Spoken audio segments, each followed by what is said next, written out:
Fala, meus amigos e amigas palmeirenses, estamos aqui novamente para trazer mais um vídeo no canal com as últimas informações do Verdão. Estou trazendo um corte do All Sport, onde PVC traz as informações da possível renovação de Abel até a temporada de 2027 e a busca pelo título mundial na temporada 25, 26 e 27 no Intercontinental, que é o modo mais fácil de tentar ser campeão. Se inscreva no canal, deixa seu like, seu comentário. E vamos aí para o vídeo. De falar de Abel Ferreira e o Palmeiras. Eu já estou aqui com o meu cafezinho. Estou curiosíssima para saber como está o processo de renovação do Abel Ferreira. Porque agora que o Ancelotti vai assumir a seleção, os palmeirenses estão um pouco mais tranquilos, né? Deixa o Abel quietinho aqui trabalhando, tá tudo dando muito certo. E a Leila está tentando prorrogar o contrato do treinador até 2027, quando termina o segundo mandato dela. E aí, PVC, a ideia é fechar isso depois do Super Mundial? Como é que está essa história? A ideia do Palmeiras é fechar antes do Mundial, a ideia do Abel é fechar depois do Mundial. E aqui tem um pequeno impasse. Tem informação que vem do nosso palestra também, do site Nosso Palestras, que é importante dizer, do Rafael Bulara. E o que acontece? O Hugo Cajuda, que é o empresário do Abel, deve chegar ao Brasil nessa quinta-feira, dia 15, para começar a negociação, mas não exclusivamente para isso. Ele vem para cuidar do Abel, para cuidar do Leonardo Jardim, que também é agenciado dele. No final de semana tem Cruzeiro e Atlético. Ele vai acompanhar o Leonardo Jardim em Belo Horizonte. Atlético, Cruzeiro, Cruzeiro e Atlético. E o maior clássico do futebol brasileiro. Agora eu criei polêmica, hein? Embora eu esteja toda de azul. E ele vai cuidar do Leonardo Jardim também. Mas tem uma conversa que a direção do Palmeiras está tentando engatilhar o mais rapidamente possível para agilizar a renovação com a proposta para que ele renove. É difícil você pensar. No início do ano, eu ouvia muito do lado do Abel. Era um momento mais delicado da formação da equipe. O Palmeiras não estava muito bem no começo do Campeonato Paulista, perdeu alguns jogos. Perdeu um jogo para o Novo Horizontino, depois perdeu a final para o Corinthians. E ali havia um entendimento de que tem um desgaste por uma relação de 5 anos. Qualquer relação profissional de 5 anos gera algum desgaste. Então, o que se entendia? Bom, o Abel vai para o Mundial de Clubes de qualquer maneira, ele tem contrato até o final de 26, até o final de 25, ele vai cumprir esse contrato e depois do Mundial vai se avaliar o nível de desgaste. Esse desgaste se dissipou.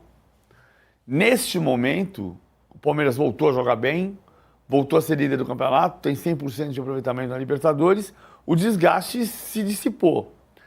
Então, é um momento em que, desse ponto de vista, você pode sentar e falar assim, a torcida do Palmeiras te ama, a diretoria te quer, os jogadores te desejam e você vai ficar aqui.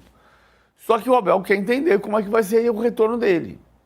O Abel e o staff dele. Por quê?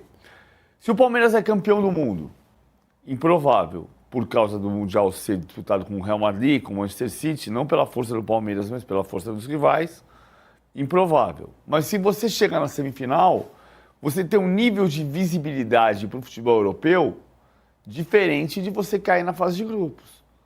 Então, por que ele precisa se amarrar com um contrato de mais 2 anos antes de tentar ter essa visibilidade? Se ele tem uma visibilidade de campeão do mundo, de semifinalista do Mundial, a Europa pode se abrir para ele e ele não precisa estar apalavrado e assinado com o Palmeiras por mais 2 anos. Então isso tudo vai se avaliar. Para o Palmeiras é mais importante tentar negociar antes da ida para o Mundial. Para o Abel pode ser importante esperar o Mundial e assinar depois, se é que ele vai querer assinar. Então tem aqui essa discussão. Como o empresário dele chega nessa quinta-feira ao Brasil, vai se sentar na mesa e vão se avaliar todas as situações, dos 2 pontos de vista. O Abel, ele quer entender o tamanho dele depois do Super Mundial para pensar num próximo passo de carreira, para pensar que voos ele pode alçar, se ele pode ir para um voo mais alto, e aí não é de forma alguma desmerecendo o Palmeiras, claro, muito pelo contrário, né? Mas é que você treinar um Real Madrid, né? O nível do futebol europeu hoje é diferente em relação ao futebol brasileiro, acho que nem precisaria explicar isso, né? Mas para deixar claro para o torcedor palmeirense, é diferente, claro, você treinar na Europa. Ele gostaria de entender qual é o valor de mercado dele, ou qual é o tamanho dele para esse próximo passo que ele pensa em dar. Até porque tem uma questão da renovação de contrato dele hoje, que é o que o Palmeiras pode oferecer a mais pode oferecer bônus. Você não vai oferecer o salário do Ancelotti na seleção brasileira. Né? O salário do Ancelotti E o salário do Abel já está entre os maiores salários de técnicos do mundo, né?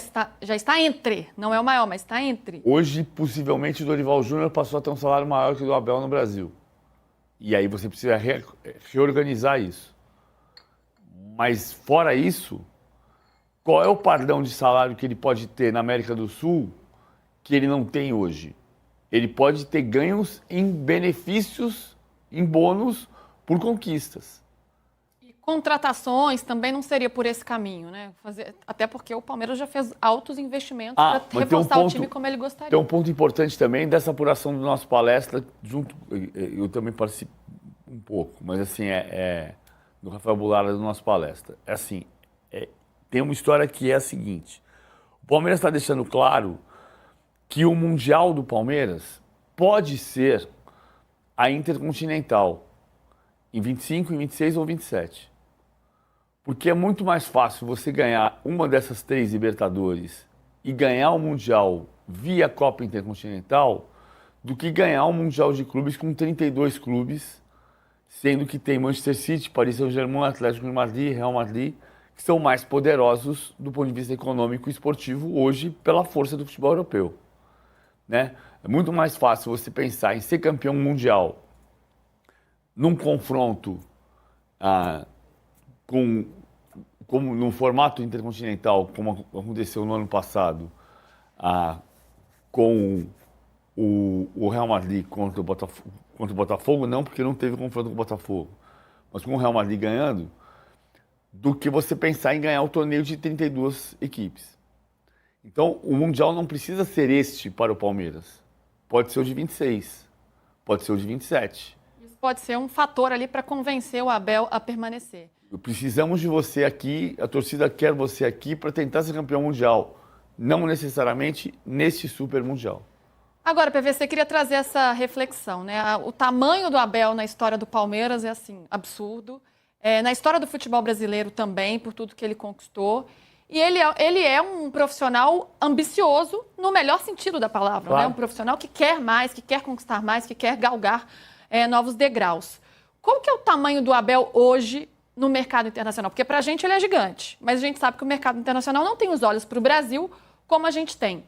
A depender do Super Mundial, o que ele conseguiria fora do país hoje para estar no patamar dentre aí os técnicos top do mercado? Eu acho que... Eu adoro quando você respira para responder. É porque assim, como é que o Vanderlei Luxemburgo foi pro Real Madrid? Com a ajuda do Juan Figa, que era um empresário... Tem uma questão política e de relacionamento, de trabalho de empresário e tal nos bastidores. Não é uma questão só futebolística. Hoje, como é que o Mourinho fez tantos técnicos portugueses se espalharem pela Europa? Os argentinos, né, que é um exemplo mais próximo da gente, você tem um Simeone que conseguiu chegar lá. Mas no caso dos portugueses, o Jorge Mendes foi muito importante. Sim. O Hugo Cajuda é um empresário que cresce, mas ele não tem o tamanho do Jorge Mendes hoje. Mas isso não significa que, num Mundial de Clubes, que não se sente com um empresário do tamanho do Jorge Mendes, com um presidente do tamanho do Florentino Pérez, com um presidente de outros clubes que estejam lá eventualmente, mesmo sem os clubes estarem representados, como o Juan Laporta do Barcelona, e você conseguir abrir conversas com outro tipo de dirigente. É sentar na mesa. Hoje, o Abel ganha mais no Brasil do que ele ganharia em qualquer cenário em Portugal. Portugal é a casa dele, mas não é o maior salário para ele. O mercado espanhol, hoje, Real Madrid, Barcelona e Atlético de Madrid são as grandes portas de entrada, mas nenhuma das 3 está aberta para ele, neste momento. Simeone pode sair depois de amanhã do Atlético de Madrid e mudar o cenário. O Abel pode aparecer no Atlético de Madrid. Real Madrid e Barcelona hoje, com Xabi Alonso e com Hansi Flick sendo campeão espanhol, muito difícil acontecer isso a médio prazo. A Alemanha é um cenário mais difícil até pelo idioma. Ele pode trabalhar na França, na Itália? Pode, mas o cenário melhor seria a Espanha. Inglaterra, num clube pequeno, tipo o Vitor Pereira, que pegou o Wolverhampton. Seu primeiro passo para depois virar Rubem Amorim no Manchester United. Então, eu acho que não tem um clube que você chegue hoje na Europa e diga, vim para ser campeão. Como o Vanderlei Luxemburgo pôde fazer em 2005. O Vanderlei Luxemburgo chegou na Europa, mas ele chegou no Real Madrid. Ele não conseguiu ser campeão, mas ele chegou numa condição em que ele poderia ser campeão. Como o Filipão no Chelsea. Não conseguiu ser campeão no Chelsea, mas ele chegou num clube que podia fazer dele campeão. Na mesma temporada que o Filipão chegou, não, eu ia falar 2008, foi anterior, que o Chelsea chegou na final pela primeira vez, foi na temporada seguinte. Então eu acho que tem um caminho de conversa, de entendimento, de oportunidade. Ele não vai chegar num clube de ponta nesse momento. Vai chegar numa segunda prateleira e a partir daí tentar avançar e fazer a sua trajetória. Até porque ele é muito jovem ainda, né? Mas palmeirense, calma, pode ser que ele fique até 2027, né? Seria uma ótima notícia para o torcedor. Bom, e o Palmeiras, que ao contrário do São Paulo, pode escalar quem ele quiser, porque já está classificado. Também se quiser escalar o time titular, escalava, porque é líder de tudo. O Palmeiras quer o goleiro, a gente acabou de falar, o Gabriel Grando, que é do Grêmio. Ele lidera também em vitória contra os rivais. Mas que a história do Rafael Grando você já explicou aqui, né, Massa? Seria para lugar do Lomba. Existe o interesse... Hoje, né? Para trazer o jogador, claro, o Grêmio vai dizer que não quer vender e tal, que não interessa para nós e tal, mas é uma posição que o Palmeiras pensa para trazer alguém para o Lomba e depois pensar numa possível sucessão do Everton. Sim. Né? Goleiro jovem, vai preparando. Ainda é cedo para o Everton, né? Acho que tem mais 2, 3 anos, mas para o Lomba já é uma posição em que você pensa para... fazer o planejamento de ter um outro goleiro mais jovem, né? Sim. É isso. A ideia é essa. Tem muita especulação de jogador contratado, não vai contratar ninguém. Mas só faltava também, né? Não, mas tem muita gente que fala que o substituto do Estevão, a ideia, só vai contratar se sair. Tá? Existe a possibilidade, depois do Mundial, de perder, sim, o Piquerez e o Richard Rios. E a possibilidade não é pequena. Tá? Você falou depois do título mundial ou do mundial? Não, era sério, que eu acho que eu entendi errado. Eu achei que depois título. Com festa, todo mundo aí, ano resolvido, mundial. Ó, vamos ver os incríveis números do Palmeiras depois do Paulistão. São 13 jogos, olha ali, ó, quem volta ali. 13 jogos... 11 vitórias, 1 empate e apenas 1 derrota. Aproveitamento espetacular de 87,2%, com 19 gols marcados, 7 gols sofridos e 8 jogos sem sofrer gol. 47,5% de posse de bola, 13,4 chutes por jogo e 12,1 chutes sofridos por jogo. Isso aí, ó, é depois do Campeonato Paulista. No Campeonato Paulista é o que eu falei agora, pessoal. Não, porque acabou o ciclo, é o professor Pardal, dobra lateral, não é só usa bagre e tudo mais. Não é? Acho que outras frases a gente ouviu sobre o Abel Ferreira? Sabe nada, português, só conseguiu ganhar, sorte, só conseguiu ganhar, sorte. Retranqueiro. O DM não recupera ninguém. DM não recupera ninguém, só ganha porque é o Palmeiras. E por aí vai. Olha os números aí. Posso falar? Pode falar. É isso aí. Agora, acho que o retrato desse momento é que os 5 moleques da base que subiram, só um está sendo aproveitado, que é o Alan. Os outros 4 já estão, vai, joga, volta, vem para o banco, volta, né? Já começa a fazer uma seleção ali, porque... enquanto eles foram bastante utilizados no Paulista, né? Até o Figueiredo, que infelizmente se machucou novamente, contusão de joelho, né? Já teve algumas, teve mais uma agora. Você teve aí o Alan, Benedetti, Figueiredo, Luiz de Tales, que subiram, foram tirados da copinha. Essa é a diferença quando você faz o planejamento. Tudo bem, deixa a copinha para lá, se ganhar, ganhou, se não ganhar, não ganhou. Põe os jogadores, incorpora, porque ia rodar muito, e rodou muito durante o estadual. Mesmo sem jogar, perdeu o principal jogador no estadual, Maurício, machucado, e foi vice-campeão, perdeu o título para o Corinthians, né? Mas agora o time entrou numa expansão. E é muito difícil explicar, por exemplo, como que um jogador sai das trevas e talvez o principal jogador da defesa do Palmeiras, que é o Giai. Ele simplesmente estava, ano passado, teve atuações ruins, jogo contra o Flamengo na Copa do Brasil, no Maracanã, entrava né? mal. Passou a ter confiança. Então, Arnaldo, mas é assim, é de uma hora para outra. Sim. Mas é que, gente, Ele não tinha lateral direito para pôr em campo, agora os às dois vezes, voltaram, aí, o Rocha e o Mike. Colocou e o cara foi. Hoje não se discute. mas é porque a gente Entendeu? só vê os caras como jogadores de futebol. Existe um ser humano por trás. É um menino de 20 anos, 21. De outro 21 que país. sai do seu país, É tipo que Flávio. vem pro Brasil para se adaptar com tudo, com várias coisas diferentes de cultura. Só que a gente só olha pro jogador. E às vezes o cara tá com problema em casa, às vezes a namorada não veio lá da Argentina, às vezes é duro, cara. Às vezes o cara tá passando por um problema, a gente... Ele recuperou já, ele recuperou o Aníbal, que entra bem. O Martínez tem jogado bem. Cara, o time tá indo muito bem. Agora, tem uma coisa que irrita muitos colegas meus, que é a questão do jogar bem e jogar mal, né? O Palmeiras joga mal e ganha. O Palmeiras jogou mal. Não achei que jogou mal, não. também Contra o achei Palmeiras, que contra o não. São Paulo. Jogou bem. É que o São Paulo jogou bem Também também. achei pra que mim. não. Defensivamente muito melhor, então, inclusive. Né?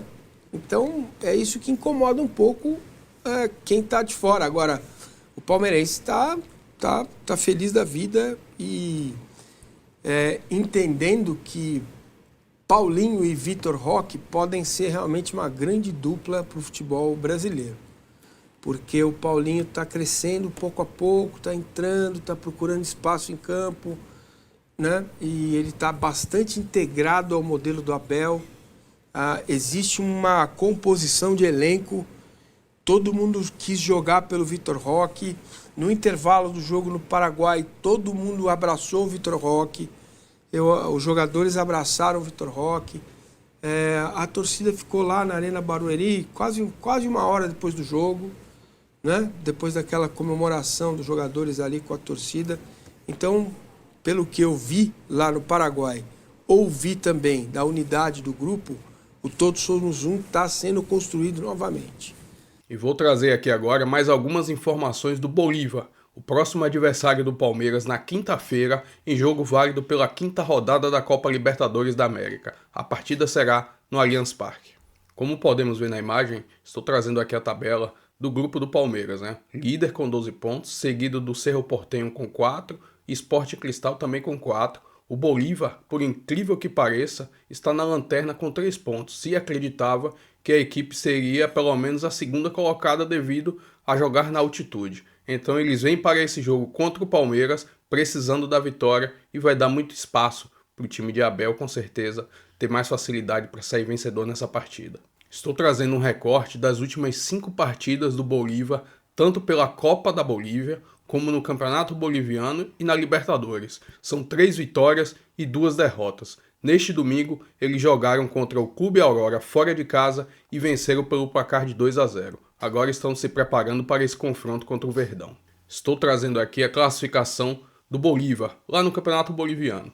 Está na segunda colocação, 18 pontos, 6 vitórias e 1 empate em 7 jogos no campeonato. Ou seja, é uma equipe que sempre briga pelo título, consequentemente todo ano está na Libertadores, né? Já em confrontos pela Copa Libertadores contra o Palmeiras, são 5 jogos. 4 vitórias do Palmeiras e 1 vitória do Bolívar. Essa vitória, inclusive, foi entre as finais do Campeonato Paulista da temporada de 2023. Essas são as informações aí do Bolívar. Se inscreva no canal, deixa seu like, seu comentário e até o próximo vídeo. Valeu!